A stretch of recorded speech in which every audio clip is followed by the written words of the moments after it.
What's up, everybody? Welcome back to Riding the Wave podcast with your host, Aid. MJ in the house. Y'all better recognize. Today we have a very, very special guest.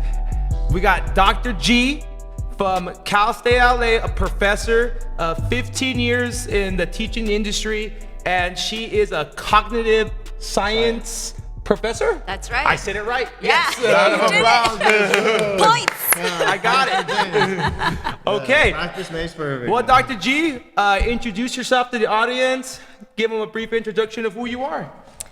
My name's Dr. G. Sun. I'm a cognitive scientist, a psychologist.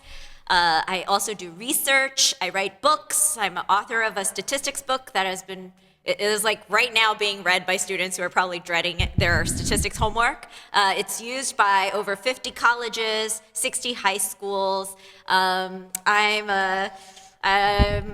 been doing this for a long time and trying to change the world using the power of education.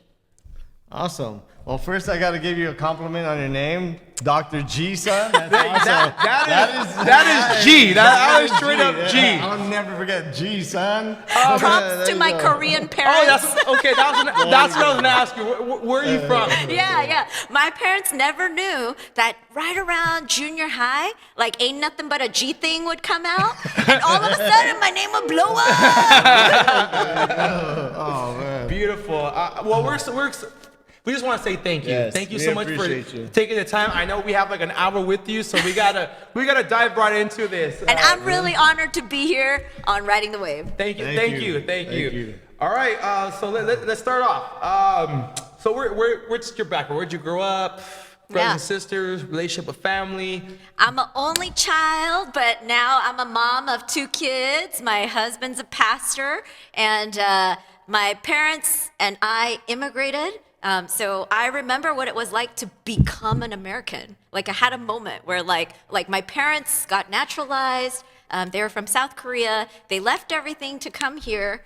And you weren't from North Korea, right? No, you're from the South Side? Nobody is from North Korea. Okay. You don't get out of North Korea, right? Unless you go fight for Russia. Okay, that's a different story. But, they came here because America was this land where, you could follow your dreams. And they really believed in that. They were scientists, they were chemists, they had jobs, but they came here and they sold sunglasses at a swap meet. They just hustled, having nothing. And yeah. Time out. So you're saying when your parents came over here that they were scientists and chemists? Yeah. My mom taught chemistry. My dad was a food scientist. Wow. And they gave that up because they were just doing that job because that's what you do. But they wanted to follow other things. And so that's what they came to do. And they lived a very different life after they got here. Did they ever go back into that field once they came to, no? What do they do now, if you don't mind me asking?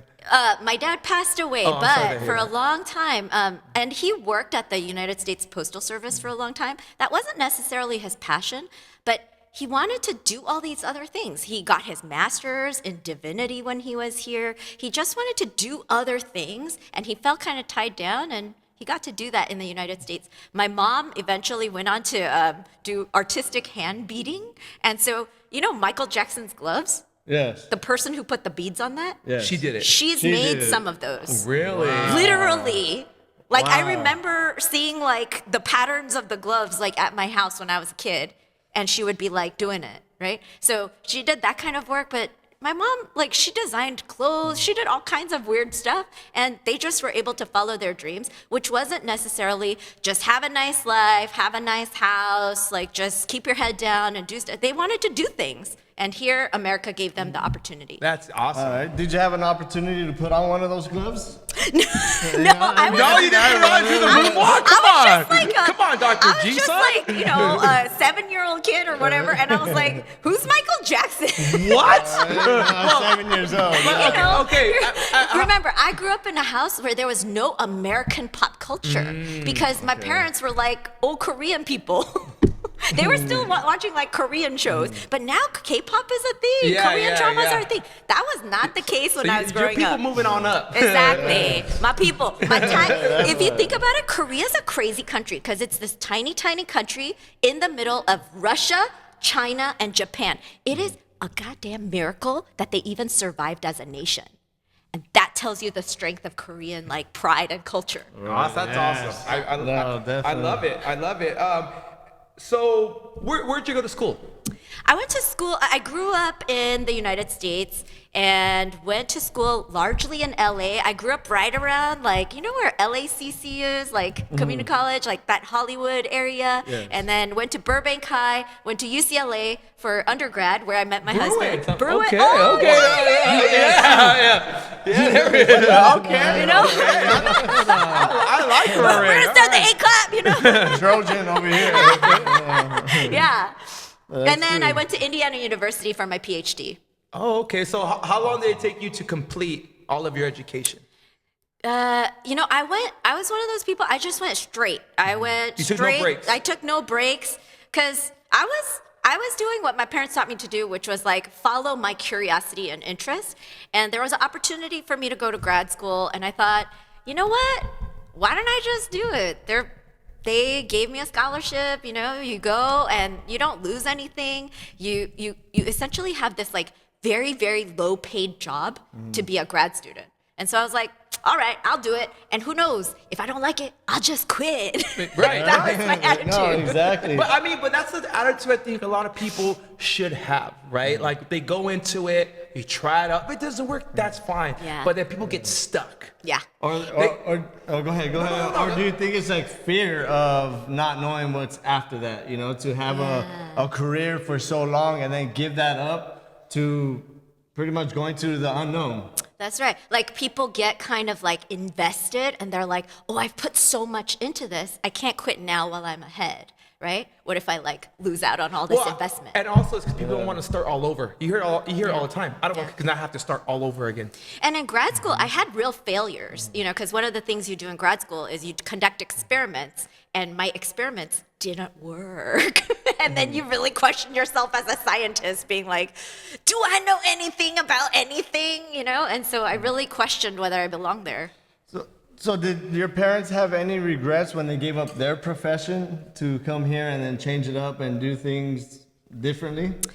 You know, my parents had an interesting history because this is like just to show you a little bit about like how, you know, first generation immigrants do, but it's like they just like made it work no matter how hard it was.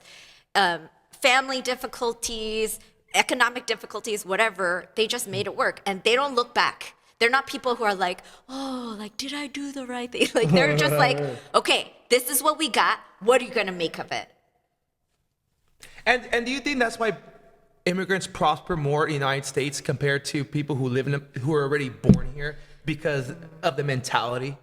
I mean, in some ways, they don't have the luxury of like wanting to be happy. You know, like one of the things that I think sometimes my kids say to me is they're like, oh, I don't like doing this extra math that my mom forces me to do on Saturdays or whatever. And I'm like, who asked you if you're supposed to like it? You think liking is part of it? Because that's how I grew up. That's how the immigrant mentality. Like, do you think you're supposed to be happy? Is that what you think we're doing here? That's not the game, buddies. You know? I like that, though. I love that. Like, But then it makes you think, what are they maximizing? They're not maximizing happiness, that's for sure. But what are they maximizing? I would say that the fact they don't want to do it, like laziness, is that what are they maximizing laziness? Well, but they're working so hard, right? Right. So what is the outcome that they're maximizing, right? And I don't have all the answers, but you know. But you asked the question. I'm thinking about it, and I think one thing that I've thought about is they're really thinking about what their legacy will be. What will they pass on? Like if they could give a boost to the next generation, they want to do that. And even if it means that their lives are not that great, that they would die being like, you know, but I moved the needle this much for the next person. And I think sometimes you know, when I think of my life as, my husband's a pastor, I'm a Christian, and I think about that, I think that's a lot of what they put into me. This idea of what are you going to leave for others, right? How are you going to leave this world a better place? Right. And you know what? Nobody's going to give you credit, but that's fine. That part. Beautiful. Go ahead. No, so I wanted to know, okay, so once you graduated from grad school, what got you into the cognitive science? Like, what is that? Because, nobody's heard of that. Even when I became a cognitive science major in college, my parents are like, I think she does something with computers. Like, nobody knew. That's why I brought my notebook today. Get ready to take some notes. Exactly. Yeah. And so cognitive sciences, you could think of it as psychology. I'm literally in a psychology department. But you want to think broader than psychology. Psychology is about human minds. Cognitive science is an interdisciplinary study that studies all kinds of minds.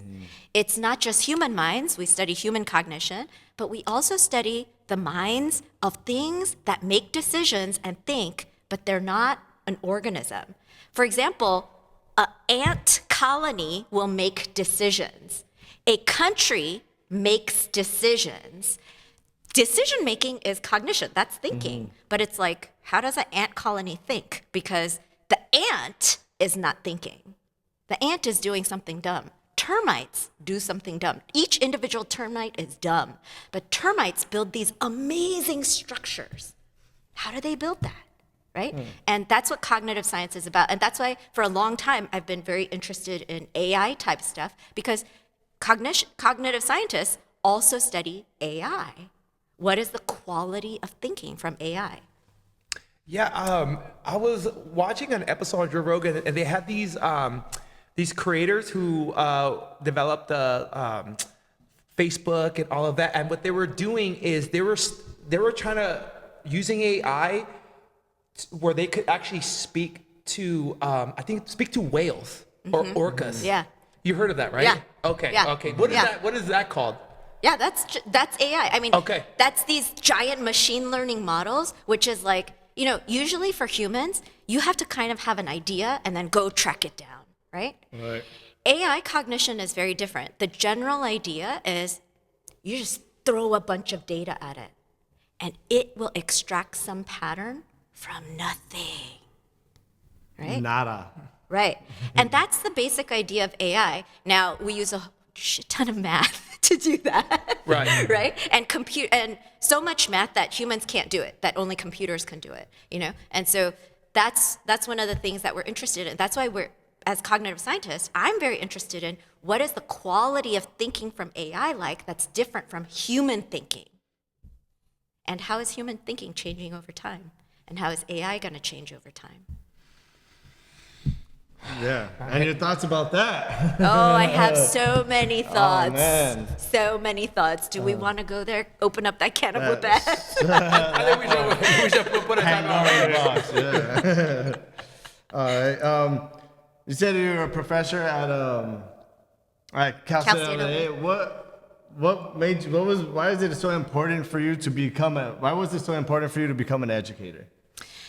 Being a professor is really interesting. Part of my work is teaching classes. Like I teach a lot of statistics classes, and this is the same energy, 8 a.m. in the morning stats classes, right? I'm like, yes, think, everybody, right? But another part of my work is producing new knowledge. That's what research is. There's all these questions that we have, like how are attention spans changing with smartphones? We're trying to figure that out. The world is changing, but we're trying to understand it as it's changing, right? And so part of my work is research. And my research is basically in how do people learn hard things? How do we teach them that stuff better at scale? And how can we use all of what we know in order to do that? Everything we know about your mind, but also your body, but also teaching and social structures, and technology. Let's throw that all together to try and really help people learn hard things. And have you seen, or what's been the progress of the development of how people are learning? Is there any new development of how people learn? Has there been any changes? I mean, I think that's a big question, especially after COVID, but for a lot of reasons. People are very interested in, are we becoming dumber? Are we becoming smarter? Can we tell? Right? Exactly. Yes, because I mean, we use our phone for maps or for find directions and everything. But if our phone dies, do you north, east, south, and west? I just asked my son and his friends like, oh, do you know where north is, south, east, west? And they got stunned. You know what I mean? They got stunned. It's like because everything's they're so dependable on their phone. And it's like you have this phone where you can get so much information and knowledge. Is it being utilized as it should be? So let me give you a concrete data point. This is work done over the last 20 years. 20 years ago, if you put somebody on a computer screen and said, just try to pay attention to this boring thing as long as you can, they could last 2.5 minutes. Today, that number is 47 seconds. 47 seconds. That's in the last 20 years. That's not a COVID thing. That's like a last 20 years thing, right? And a lot of people are pointing to that rise of smartphones, but not just smartphones. I would say that our attentions have been hacked, right? Oh. There is a whole multi-billion-dollar industry out there. Anybody who has TikTok, Instagram, media, Facebook, whatever, YouTube, if you have it on your phone, guess what? Those apps are taking in your data all the time, down to like the how many seconds you hover on something. They know your behavior, and they use that data to figure out what to feed you next. Yes. And they want to keep you on whatever it is, TikTok, Insta. They want to keep you on. Why? Money. You are the product. Yeah, I was listening to The Social Dilemma, and that's exactly what they said. We are the product. They pay attention. They see everything. How long we watched the video for, how much we liked it, what is it that we're interested in, and then they feed it to us. And we don't even realizing that we're being susceptible to this. We're completely, especially to the younger children. So go for it. And I believe all that data creates that algorithm, right? Because I would go to each of my kids and I'm like, let me see your phone, right? Because they got TikTok and everything. And I go onto their TikToks, or not to see what's going on, but to see what are you soaking in? What is your algorithm looking like? You know what I mean? And it's music and just random stuff. Porn. Right? Even if you don't want it, they might show it to you, right? Because they know your deepest, darkest desires better than you know yourself. And maybe it's not somebody who you want to be. And so, there's this idea that what's really being hacked is our sense of agency. We think we're making choices. Hit like and subscribe. Oh, I'm choosing to subscribe. Well, guess what? YouTube is starting to become seen as a very quaint model where we value what you think. The rise of AI and the rise of things like TikTok is what we consider an algorithmically driven model. TikTok cares less about who you subscribe to. That's why nobody on TikTok says like and subscribe. TikTok says, don't worry, you don't have to like and subscribe. I know you. And it's basically, you no longer have agency over what you're choosing to see. They are feeding it to you. Extra credit. All right. Okay. What is a professor now? What does a professor do, and what are the credentials do you need to be a professor? Oh, you know what? I'm so sorry. Can we go back to your question though? Are people getting dumber? Definitely. Yes. Because there's two levels. So on one hand, you might say, we're getting dumber. 47 seconds. That's clearly dumber. Maybe, right? There are other things to be worried about. Like, for example, now less people just read books. Yeah. Did you know that? Yeah. Yes. Oh, yeah. Yeah. There was a time when people read books, like whole books, right? Now, they just released the NAEP scores. This is like the Department of Ed puts these scores out, and they asked 13-year-olds, hey, have you read a book for fun, right? You know the number of students who say, yeah, basically is the people who read a book frequently for fun is like 13%. There were over 30% of 13-year-olds who said, I have never Read a book. read a book for fun. That's a different world. And I really worry about that because, you know, a book, like, I don't care what books you read, but it's like a book is a long idea. Yes. Can we think with long ideas anymore? Because this world is becoming a more complicated place. We need to be able to think book-long ideas, really heavy, complicated ideas. If we are not able to think that way, how can we change this world? So that's my we're becoming dumber argument. Right. But there is a we are becoming smarter argument, because I'm not all like doom and gloom, even though lots of people are depressed after talking to me. No. Did you know IQ scores go up every year? Not just nationally, all over the world. Global. IQ scores go up every year. And that's why we actually calibrate the IQ scores every year so that the average is back to 100. Because the world, humans themselves are getting smarter. Nutrition is improving, yes. Right? How we teach, public education, that's an amazing thing that humanity has just barely begun to figure out. Putting information on the internet, did you know that, you know, you used to be able to have to work really hard to get to a college where they had a machine learning class. But today you could go to edX and go learn machine learning if you want. But the question is, who wants to? That's why I think agency is more important than ever. Anybody who wants to learn, that is available to you more openly, freely than ever before. But I worry that our desire to learn is simultaneously slowing down. And why do you think that is? You know, have you guys ever watched WALL-E? Yes. Yeah. Oh, yeah. Yes. Because that's exactly how I feel like where we're headed. Yes. Yes.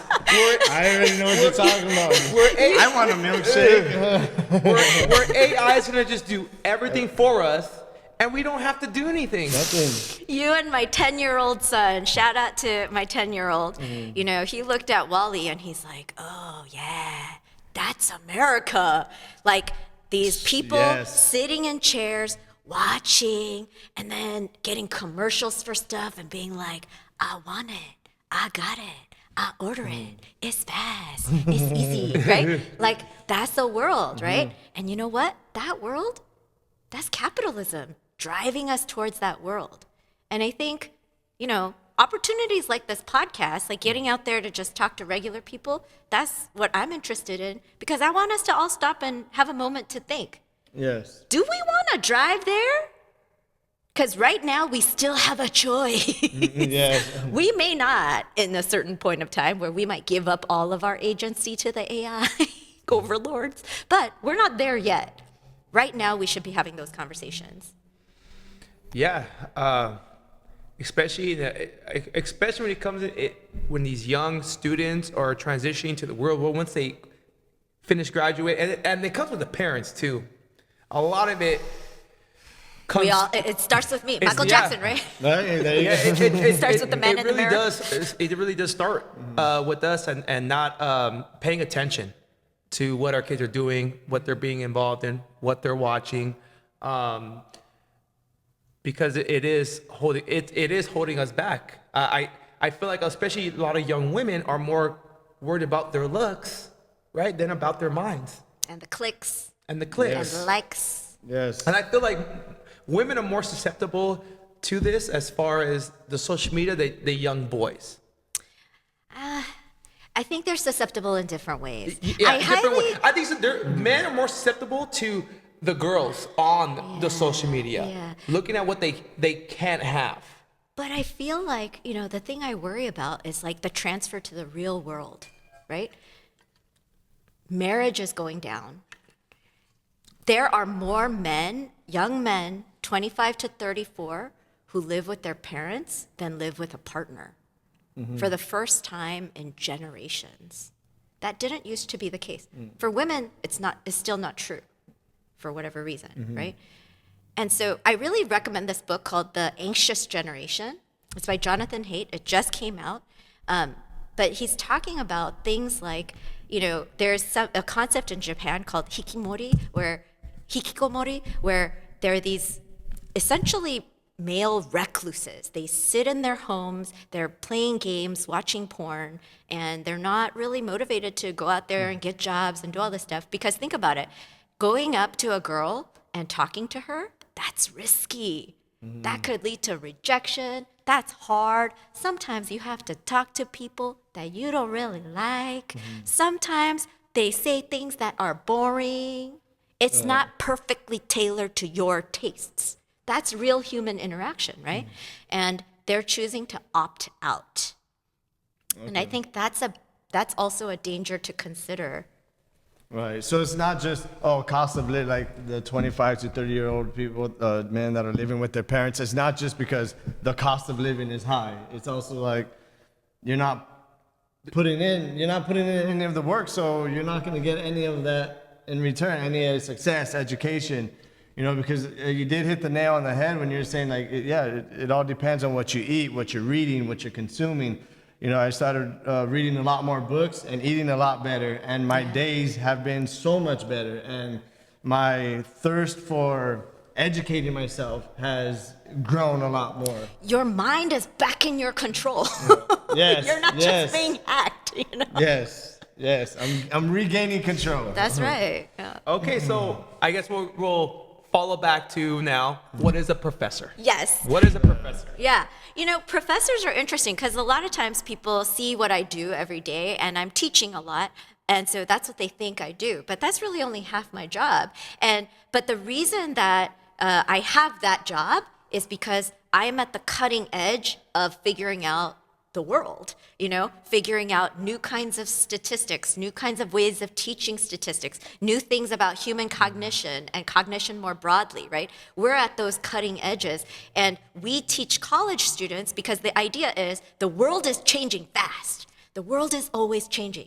And if I had to just learn everything and then teach my students, I would always be a step behind, right? And so the part of being a college professor is, yes, I have to teach my students, but I also have to keep up with the world and come up with theories about the world and then teach students the latest and try to prepare them not for today, but for 20 years from today.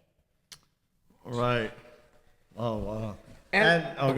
Go for it. And like while you're teaching your students, what are some strategies that you use to keep their attention? So that they don't wander off and go into La La Land, Back into their TikTok. Yes. Yeah, just shopping on Amazon while they're in my class, right? Yeah, no, because I think that's something that we're all concerned about, because as an educator, I see my students and I have a lot of sympathy for them. They are the way they are because the world is the way the world is, right? They've grown up as teenagers as in this like algorithmically tailored world. And it's hard for them to focus sometimes. And so, we're bringing in a lot of stuff that helps students connect what they're learning in class directly to things that they're actually already interested in. My students at Cal State LA, they're interested in solving homelessness. They're interested in the opioid epidemic. They're really interested in why Spotify recommends certain things to them. They're curious about that. The thing is, humans, we're naturally curious. That is one of the things that they actually had to discover that they needed to put into AI. AI was really behind until they put in curiosity. And that's the thing I try to leverage. I teach statistics, which may sound boring to some people. I don't know why. But it's like, I get it, degrees of freedom, standard deviation. These are not fun topics. But what I do is I try to bring in homelessness. And students think, I have theories about homelessness. I'm looking into the data, right? But secretly, they're learning about regression and correlation and these statistical concepts. So what I try to do is kind of like a Tai Chi move, where it's like, bring in what you're curious about. Bring in the questions and things that you're already interested in. Let's use that to learn something deep. Right, let's dissect it. Man. So how based on what you've seen, because you've been a professor for 15 years. Yeah. Do you see what is like the graduating rate at Cal State? Like from when you started to now? It's not that different. It has grown a little bit. So Cal State LA is a commuter school. It's #1 in social mobility because a large percentage of our students, they come in the lower 20 percentile of income bracket. Like they come from not well-off families. They come from working class families. But we have the highest proportion of those students graduating and eventually later getting good jobs, becoming in the top 20th percentile. We're #1 in universities in that metric, which is a wonderful thing to be #1 in, right? But basically, about 50% of Cal State LA students will graduate within 4 or 6 years, maybe 60% when you get to 6 years. Half of our students are transfers from community college, right? I really feel like when you come to Cal State LA, you see like a cross section of like East LA. We are a reflection of our community, right? Yeah. The students, they just are regular people that come from regular families, and they're curious about the things that regular people are curious about. So that's why I always feel like Cal State LA is kind of a good kind of canary in the coal mine for how the rest of the world is going to go. And the thing I've seen in my 15 years that has changed so much that I really worry about, 15 years ago, if you walked into a classroom like 5 minutes before class, students talked to each other. Now, nobody talks to each other. They're just on their phone. Everybody just, you know what? I have seen that. Just in general, people don't talk to each other. And if you talk to someone, people get weirded out. Like, it's crazy. Like, why are you talking to me? That's right. Like, we're just so isolated. Yeah. In our own minds. But are humans designed for that? I would say no. Like we're social creatures. That's that's why people feel so lonely and depressed, and they stay at home. They don't get sun. Like it's not natural. And especially for adolescents, and by adolescents, I also put in emerging adults. That's that category from like tweens, like 12-year-old, all the way to like 24 years old of age. That is a time in your life where scientists have thought about it as a critical period where you learn from your peers more than ever before. It's like our brains are like exclusively open to like learning from other people.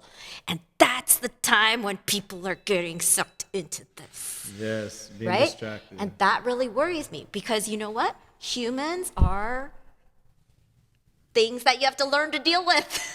Right? Right. Like any adult will tell you, being able to have a relationship with somebody, that is not easy.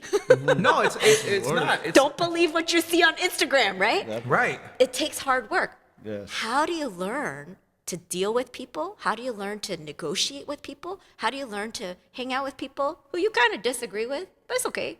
You're still friends with them. We learn that in that critical period. And I really worry that we're not learning that. So how do we learn that? How do we put that information out there? How do we change that? I mean, one of my big things is I think people don't know that their minds are being hacked. They think they're choosing to go to Instagram. They think their choice is to make TikTok videos. But I'm trying to get it out there. Like, wait a second, think about it. Why is TikTok offering you this for free? They're not a nonprofit organization dedicated to helping you thrive. That's not what they're doing. They are a big money-making organization, and you are the product. And people make content on TikTok, and what TikTok literally does is that it will make one of your first couple of videos go mini viral. And everyone has this experience on TikTok where I'm like, I'm good at making TikToks. You think that's what's happening? No, they're doing that because TikTok is helped when they have a lot of people making free content for them. So they make everybody go a little mini viral so that you keep making TikToks. I want people to know, and because I feel like I want them to have a real choice. I want them to have real agency, because then I think we could start talking about what do we actually want, and then we could start moving towards that. If there's a portion of people out there who is like, Wally, that vision, I want it, I see it, I want it, a ticket. All right, then that's what we decide, right? But I want us to have a real conversation about that. Yeah. So back to teaching. What are the ways that people learn? Like, what are the ways that people, from what I was doing a bit of research, it was like, focus attention, memory, visual, processing speed.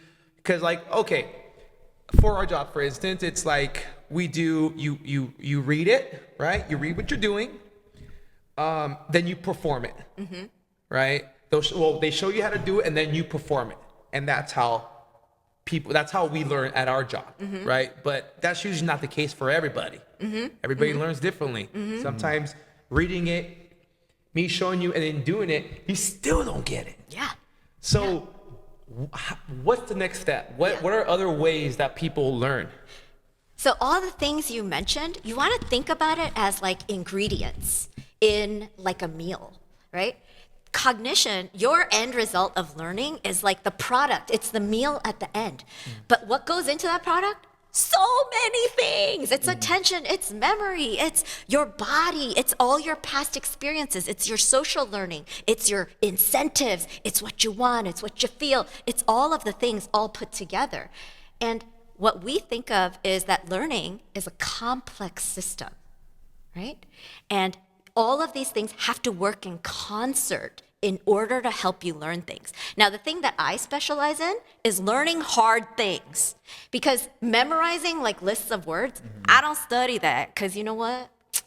I find that boring. Who cares? Right? That's not the part we have like mysteries about. The thing that I find really interesting is, how do I help people learn something that's hard to learn, right? So I study a lot of things like science, math. How do I teach people how to make an AI model? How to think about that? How to think about the complicated consequences of that? So I think about how to learn hard things, but I also think a lot about how do you help people do what they want to do? Because you know what? It's not enough to have it in your head. You could say to yourself, I want to work out. You know what I learned? I learned working out is good for me.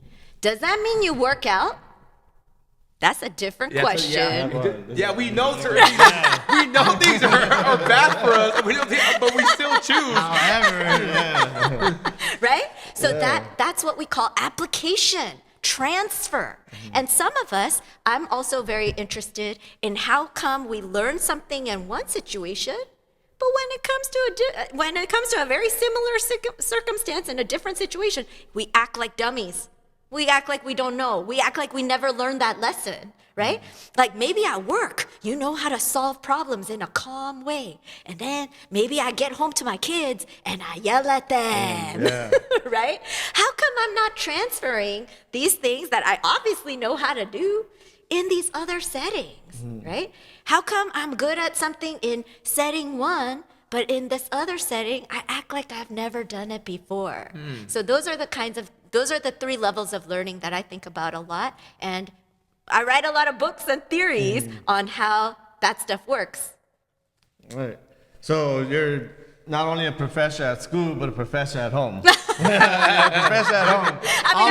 She's never not a professor. I mean, I want everyone to go around and realize, what you have in your mind is so powerful because you could take it everywhere. It's portable. Right. You don't need to, charge it, right? Like it's always there. And so you should use that stuff all the time. That's just efficient. Yes, definitely. And like you said, like the words are so powerful, and like even like reading books, like your vocabulary gets stronger, everything gets stronger, your way of thinking gets stronger, and I feel like your words are very powerful, and they could go a long way and reach a lot of people and hit in so many different ways. And even reading books of people you may not agree with, right? Or books that are really outside of your like comfort zone, like the people the things you're like around. Like I recently read a Chinese sci-fi book, The 3-Body Problem, right? And it was so mind-blowing because it's like, I don't know anything about Chinese people's conception of sci-fi, Or even reading an old book. You just think, people thought that way? It's it's like so alien to us. But it really, I think, helps us deal with the people in our modern lives, because now I understand how somebody could think really differently from me. So with all this knowledge that you've obtained over your career, how did you retain all this? Like, what is it that kind of drove you to learn, be able to memorize and learn? Because it seemed like from you to go to med school and grad school, it's a lot of learning. So what kept you on that path of retaining all that information? Oh, and remember, I'm a PhD, not an MD. So PhD. I went to grad school rather than med school. Oh, yeah. okay. But like the thing about it is, I don't think I'm great at learning. Actually, I think I'm pretty average.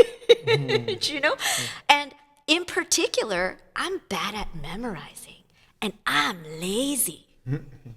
I think that has been my greatest strength. Because what I'm trying to figure out is, how do people like me, who's kind of lazy and bad at memorizing things, how do we have great lives? You know? And I really think that's why my research is powerful to people, because they're like, that's relatable. Yeah. You know, like, you're not just a super genius and you're like special in a way that I could never replicate. It's like, yeah, are you bad at memorizing? Raise your hand. Are you kind of lazy? Raise your hand. Do your kids get on your nerves? Raise your hand, right? That's my jam. Those are my people, right? And I'm trying to say, hey, even people like me, we have a responsibility to do good for the people in our lives, for the future, to leave a legacy, right? And I bet there's a lot more people like me than super geniuses out there, you know? And so it's like, I think us regular people, we really can make a difference, you know, if we put just a little bit more thinking into it. And that's why, like, a lot of my theories, I think what I have tried to do in my life as a learner is to figure out, why the hell do I need to know this? Why should I learn this? If it's worthless, get out of my face. So I'm a ruthless editor, right? Because like, you want to just retain information that's useful. Exactly. I want it to be immediately useful, or like, get out of my face, you know? And that's how I go about learning things. That's true too. I actually agree with that, because how much nonsense do you retain? You're like, why do I care? Like, how is this gonna be useful in any situation? You know, right. like, that's right. So I totally agree. Yeah. And part of it is also go into where you're curious about. Because some things, it's like, I don't see a good purpose, but I still think it's fun to learn about. That's okay too, you know? Right. So what's your curiosity of learning right now? If you could learn anything, if you could learn, what would you want to learn and why? You know what's funny? We're set up here on this stage right now, because and I play in our church worship band. But I got to be honest, I'm the worst. They are very gracious, generous people to allow me to hang out with them. I play the ukulele, which I picked up during COVID. Oh, I thought you were saying when you took a trip to Hawaii or something like that. It's like a thing that people did during COVID, right? Like, they learned to bake or something. Like, I picked up the ukulele, right? I picked up fishing. Exactly, right? We all did our things to stay sane. And it's like, when I play music with people, there's something about it where it's like, wow, there's something special about being able to be in a large group of people, each having their own talents, and be able to do something together and coordinate. And it takes a lot of, like, watching other people, listening to other people. And, you know, I'm in a place in my career now, even as a professor, where I'm mentoring junior professors. So they're professors, you know, I'm mentoring other people.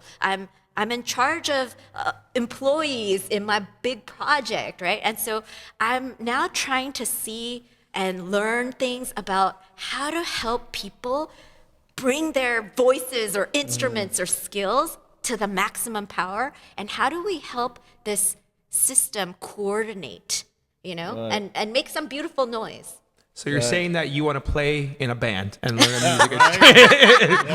In simple terms, ladies and gentlemen, that's what she meant. Looking for ukulele players. We got one here. Or maybe I should pursue rap career with my Dr. G. Dr. G, son, like That's a G, son. that right there. That's a hit in itself. Right? So if somebody needs a hype man to be like, what, in the back, you know? There you go. Hit him, Dr. G.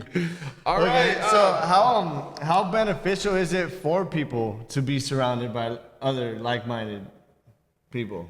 Like learners, groups, or learners, educators, or you Oh, know? I think that's so important because, talk about motivation, right? Because anytime you're doing anything hard, you're going to want to quit some part of the way. That's just life, right? If you're working hard by yourself at home, it's a lot easier to quit than if you're working out at a gym where people are there, right? And even if they don't even care about you, honestly, just being in a public place will probably make you go a little bit longer just because there's some social pressure, right? Same thing with learning. Learning is hard. I used to be a workout instructor in graduate school doing cardio kickboxing and wearing like a Madonna mic, and I would be like yelling at like 200 people and be like, get down, right? I can see the energy. Let's go, come on, guys. But that's the same thing that I have to do to my 8 a.m. stats class. I'm like, it feels hard right now. You can't understand it. I know. But let's keep going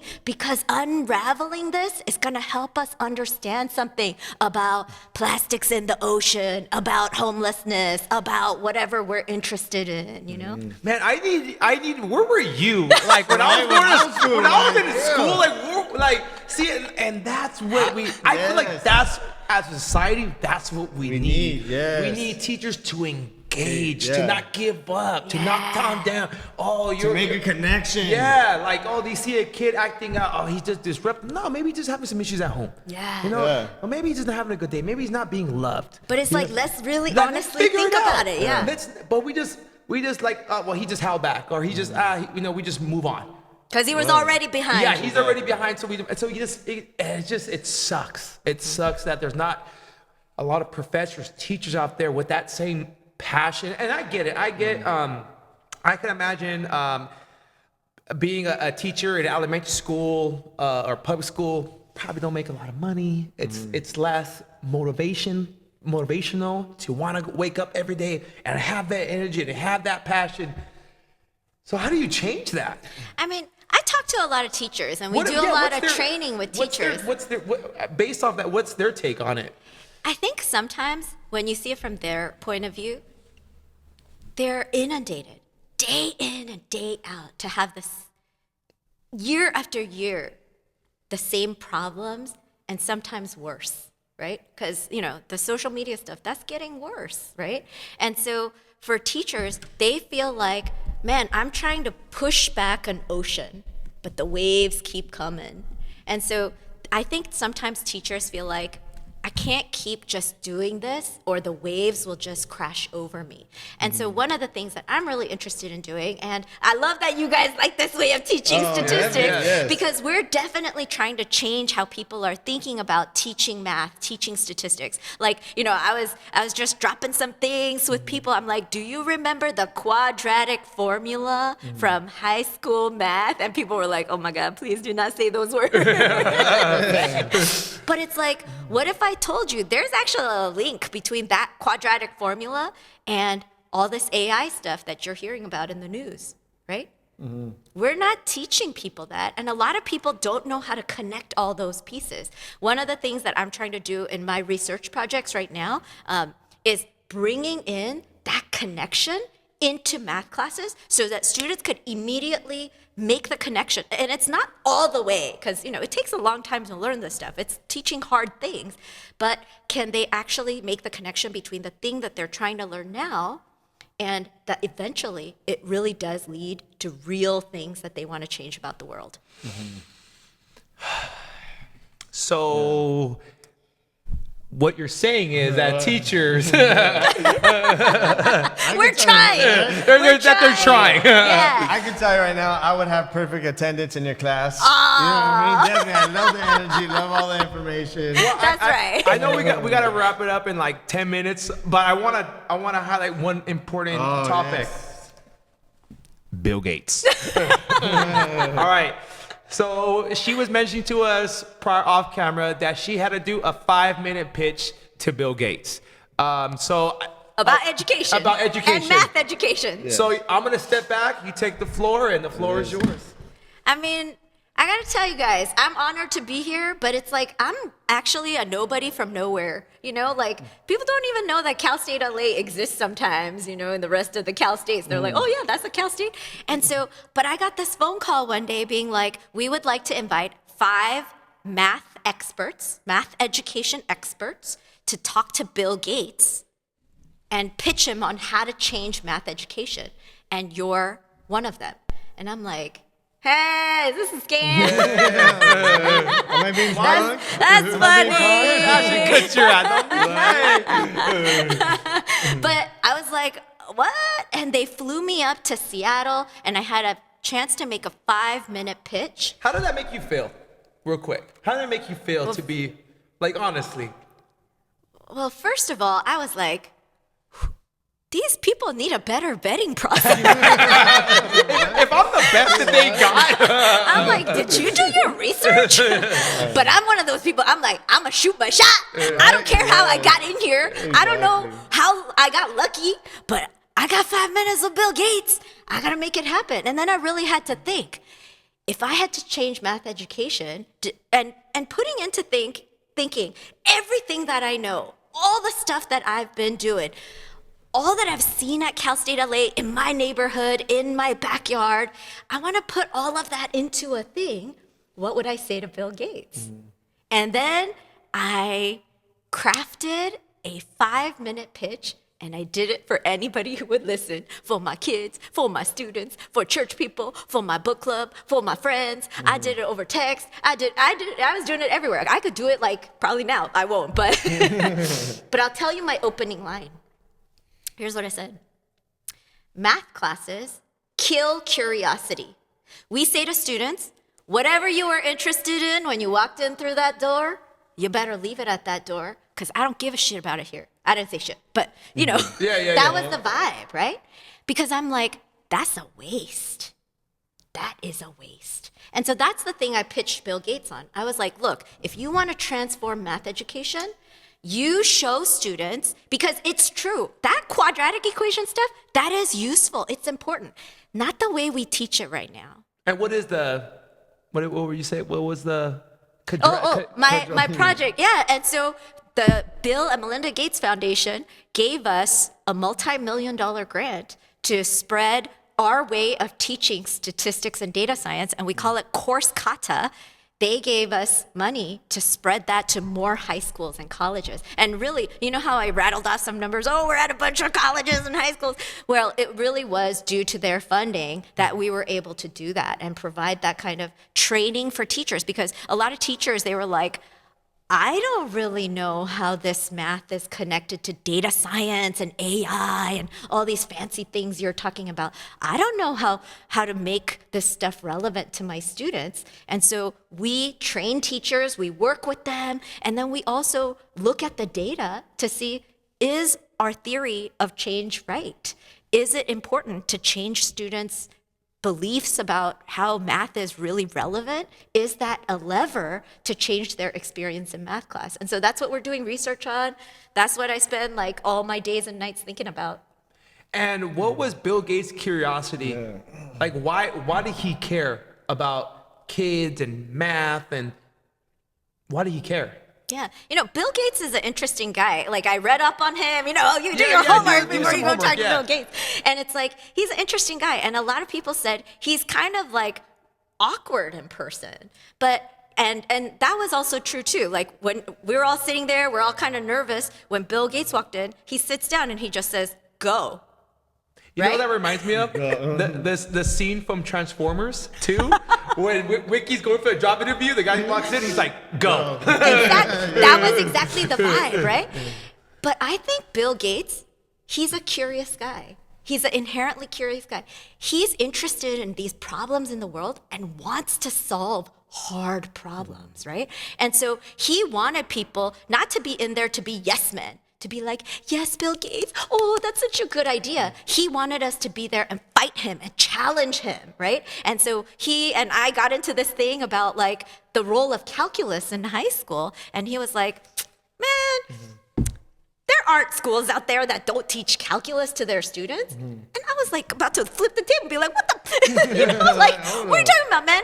Some schools literally do not have a calculus class offered. And was that, at one point, did all schools teach it and then they just removed it because of budget, or just they never taught it in general? Yeah, there are a lot of rural schools out there. And I'm talking like schools in our backyard, schools in the state of California, rural schools, where it's like they don't offer that many math classes. They don't have enough math teachers. They don't have enough students wanting to take advanced math, right? Calculus is not a requirement for high school graduation. Some kids, they just take the bare minimum amount of math to graduate. Because in high school, what is it? It's algebra, geometry, and in the state of California, you only need 2 years of math to graduate high school. In a lot of districts, LAUSD included, that number is 3.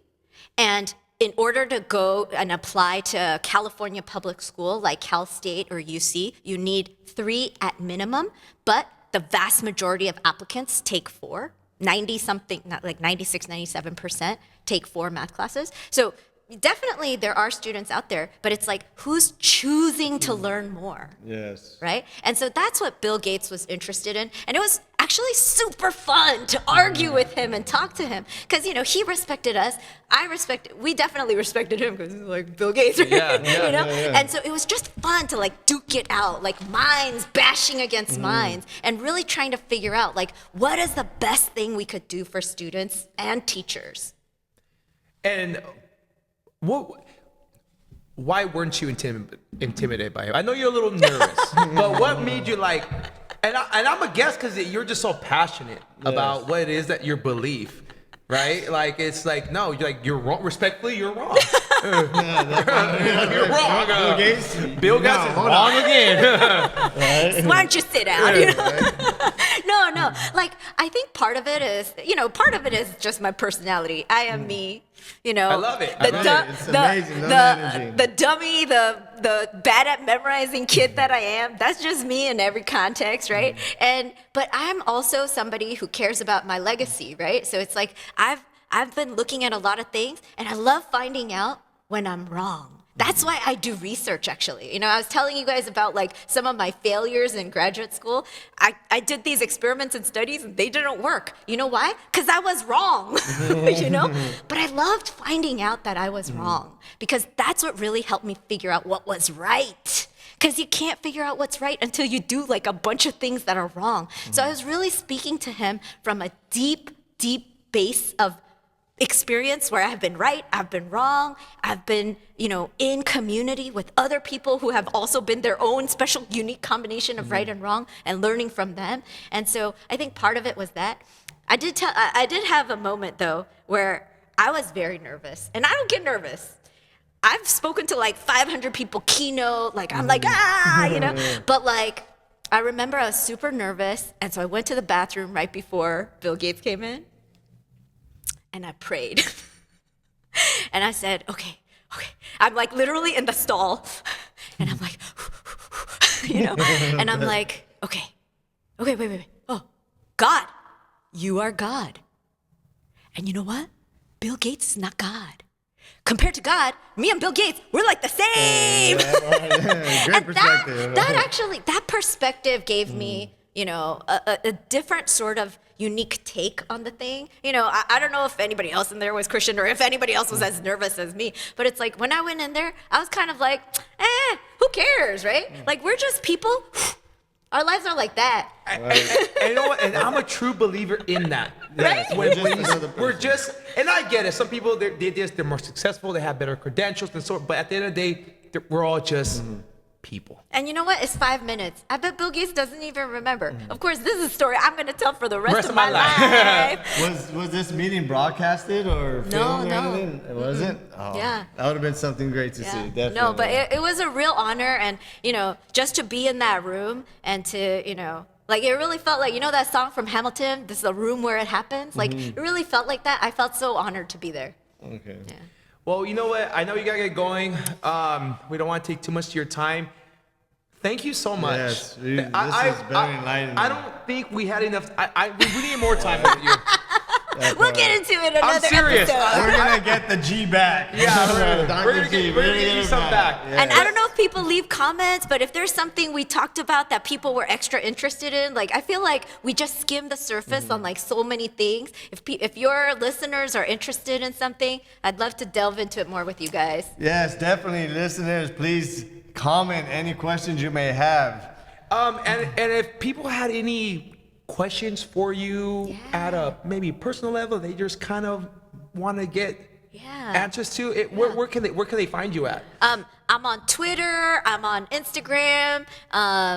I have all the things, but I don't know all of them. I'll leave it with you guys, and you guys could provide a link maybe. Okay, Definitely, yeah. we'll Just so if people are curious to know more, maybe there's a young person out there who kind of wants to go into that same same desire that you're into. So, but yeah, thank you. Thank you so much. We are grateful. We are honored to have you on here, Dr. G. We really appreciate it. And it's crazy because we started off in my place in my studio. Now we're at a church speaking to a doctor. Yes. So Yes. I mean, So put down the phones, read more books, eat healthier, you know what I mean? Learn, do everything that you hate to be successful. Take back control. Take back control. take back control. I love it. Yes. Okay, well, we'll see you guys on the next one. Thank you guys for tuning in. Please like and subscribe. Yes. We'll see you guys every Friday at 8 a.m. on Ride the Way Podcast. We love you. We'll see you. appreciate We you. appreciate you. We'll see you on the next one. Peace.